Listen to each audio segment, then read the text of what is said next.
Hello, friends, and welcome back to Stories About Entitled People. But before we begin, best way to support our channel is to leave comments, like, and subscribe with the turned-on bell so you don't miss the new video every single day. Here we go. I don't work here, lady. The $12,000 Grill Edition.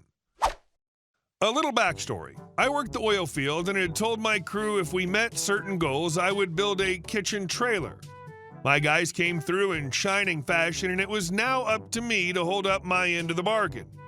Granted, I would be spending a lot of my own money so that when I leave, I'll have a badass kitchen to take camping or for parties, but this has nothing to do with the incident. I ordered a very expensive custom grill through a retail outlet that shall not be named. The grill was amazing, and you would hope so for $12,000. I know that's crazy high, but this was fully custom made. I knew the exact second it arrived because the store manager called me asking when I would come pick it up. Stores don't like having too much inventory sitting around, especially something that expensive. I said I'd be there that evening. I showed up, and while I was excited about the grill, I was in a bad mood. Work just sucked that day. I was waiting by customer service, and they said it might be a bit before they could get it out to me. No worries, I'll wait. While I'm standing there, I see Karen walk in. She looks at me and beelines in my direction, then in a huffy voice, "Young man, are you busy? I need help finding some things." I'm wearing a tan work shirt with my name and my company name. Very different from the store uniform. I obviously don't work here. "I'm waiting for someone, but I don't work here. Maybe ask them." I point to a nearby employee. "Karen, why can't you just do your job? Stop being lazy and help me." I'm not in the mood for this, but I'm trying to be nice. "Ma'am," I point to the company name on my shirt, "this is where I work." The wave to the surrounding store. "Not here. You need to talk to someone else." Karen starts screeching, "Stop being lazy and do your job." That's it. Listen, you effing moron, how can I say it any simpler? I don't work here. Now get the F out of my face. I'm guessing Karen's never been yelled at like this before because her mouth just hangs open as she walks away. I thought this was over, but boy was I wrong. Within a few minutes, I see her approaching again with what is clearly a manager, pointing to me and saying, "That's him, that's the one." They get to me and she goes on, "This person refused to assist me, then was yelling and swearing when I tried to remind him what his job was. I demand that you fire him." This manager looked confused, then tries to placate her. Manager, "Okay, well, we can have our employees treating customers this way, so you're going to need to turn in your uniform and—" Wrong choice, buddy. Manager stopped talking. I might have gone along with it and laughed it off, but the smug, satisfied look on Karen's face was infuriating me. "You know I don't work here. I'm not playing along.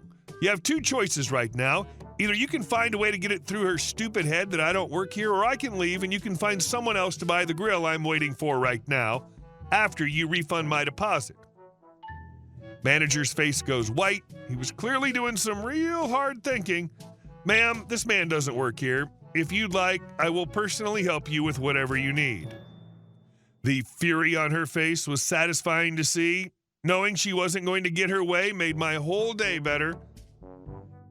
And that, Mr. Manager, is why you don't take the easy way out and fire a customer just to try to placate an entitled Karen who you know is wrong.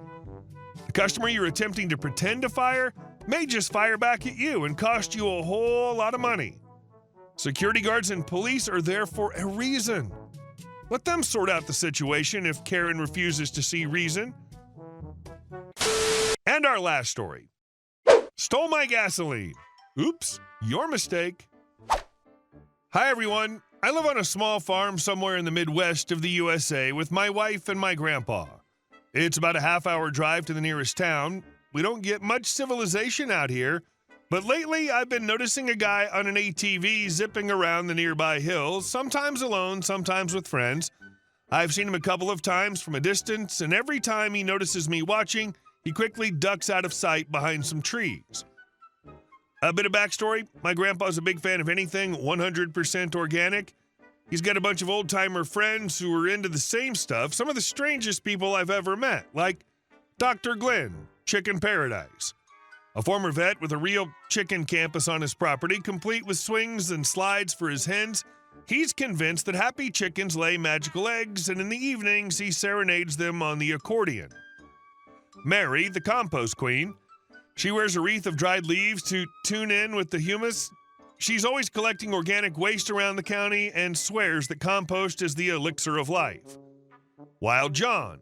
He lives in a cabin in the woods, eats only wild mushrooms, berries, and nuts, and despises all store-bought foods. Sometimes he'll run out onto the road shouting about returning to nature. Recently, one of these folks sold Grandpa some peat-based fertilizer. The only catch was it needed proper storage, and neither he nor his buddy had decent containers, so they decided to use some old plastic gas cans, basically 5-gallon canisters that still had faded gasoline labels. They loaded about 10 of these canisters into Grandpa's pickup. Key point, the canisters still looked like gas cans, but inside was a black, stinky sludge, peat extract. The smell was, to put it mildly, indescribable. Grandpa stored them in the shed by the porch so they'd be close at hand since he's always dragging them out to the garden. I kept suggesting, Grandpa, maybe we should label them or something. Write fertilizer on them? Someone might think it's fuel. Grandpa, laughing, who'd go messing with my cans? They reek so bad that it's obvious they're not gasoline. Turns out someone did come along. That same evening, my wife and I got home from shopping and saw a tow truck. On it was an ATV and a rather grumpy-looking guy in the driver's seat. We stopped to ask what happened. That's when we found out that this fellow, presumably our ATV enthusiast, decided it was easier to borrow one of the old man's gas cans than drive all the way to the city gas station. He must have thought, I'll sneak in. He'll never miss just one can. The joke's on him, though. Sure, he stole the can, but he poured Grandpa's peat extract, not gasoline, into his ATV. The engine got seriously messed up. The tow truck driver found him a couple of miles from our farm where the ATV had sputtered to a stop and refused to go any further. Conversation with Grandpa the next day. Hey, Grandpa, guess what? That guy stole your canister and poured peat extract into his ATV. Grandpa, scratching his head. So that's what you call organic fuel, right? Maybe I should start a business. My wife, smirking. You'll need a buyer who can't smell. I haven't seen the guy or his ATV since. Hopefully he learned his lesson not to steal, and definitely not to steal organic fuel. We did end up labeling the canisters, though Grandpa gave me a disapproving look like, there goes all the charm of my secret mix. Moral of the story, if you plan on swiping gas in some farming backwater, make sure it's actually gasoline. As for us, Grandpa and my wife, we still get a good laugh whenever we remember that eco-friendly fuel for the ATV. Thanks for reading, folks. Apparently the guy was in a hurry and was so glad he didn't even notice the smell.